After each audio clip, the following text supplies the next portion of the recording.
It was week 0 of the high school football season, but a big W for a number of Lowcountry teams. Justin Jarrett has more.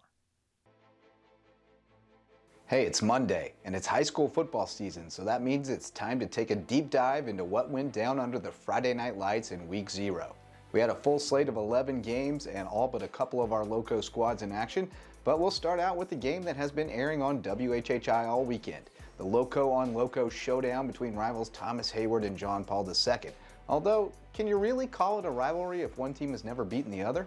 It's a fair question, but it's a moot point, because Christian Tilton did what Christian Tilton does when the cameras show up and rolled up 247 rushing yards on 22 carries while scoring all 4 JPII touchdowns and a 2-point conversion to lead the Golden Warriors to a 28-21 home win on opening night, their first win in 7 meetings with the Rebels. Sebastian, Slusne, and Daniel Snyder anchored a strong defensive effort for JPII, which limited dangerous Thomas Heyward star Tonio Banner to 159 yards from scrimmage and only allowed Tonio touchdown to find the end zone once on the ground and once on a kickoff return.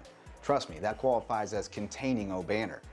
If you haven't seen the full replay yet, catch it this week on WHHI, but don't take my word for it. Marcus Walsh had the call on WHHI, and he assured us it was an instant classic Friday night on Loco Pigskin Live. To have this game as our opener was absolutely amazing. I just had a feeling, viewing the guys at Media Day and listening to you guys and going over notes and that type of stuff, I was like, if there was any time that John Paul II could pull off a win, whether you categorize it as an upset or not, this was the time.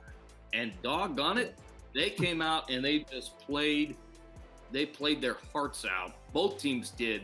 We had another Lowco-on-Lowco clash at Battery Creek, and Wes Kerr was there to see the Dolphins make their debut under new coach Ed Susi, but it was elder statesman BJ Payne and the Hilton Head Seahawks who shined on opening night under the lights.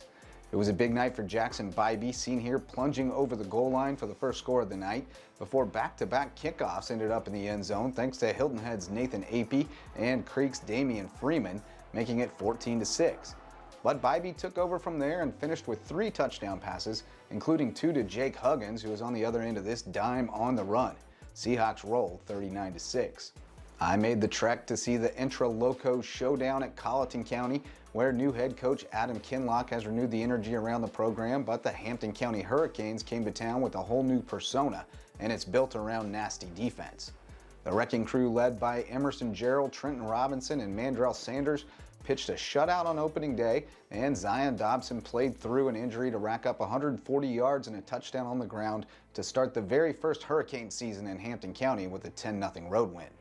In other action taking place in the Loco, Buford Academy pulled off another big-time win, rallying past Pinewood Prep for a 27-23 triumph on the strength of Devontae Green, who rushed for 152 yards and 2 touchdowns and had 5 tackles, a forced fumble, and an absolutely ridiculous pick 6 to help BA move to 2-0 through week 0.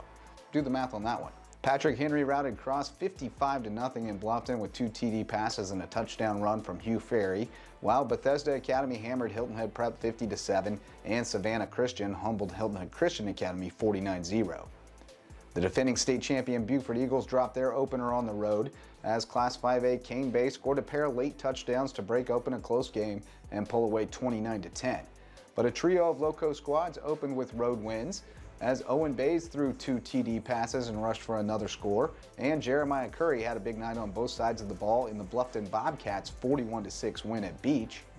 Maurice Brown scored twice to lead Ridgeland to a 27-12 win at St. John's, and Colleton Prep's Cole Davis rushed for 241 yards and 2 TDs and threw a touchdown pass to lead the Warhawks past Florence Christian 33-23. New statewide rankings dropped Monday afternoon, and we're almost done rounding up all the stats from Friday night, so we'll let you know how the polls shake out and highlight some of the stars of week 0 tomorrow. For Loco Sports and WHHI, I'm Justin Jarrett. Until next time, go Loco.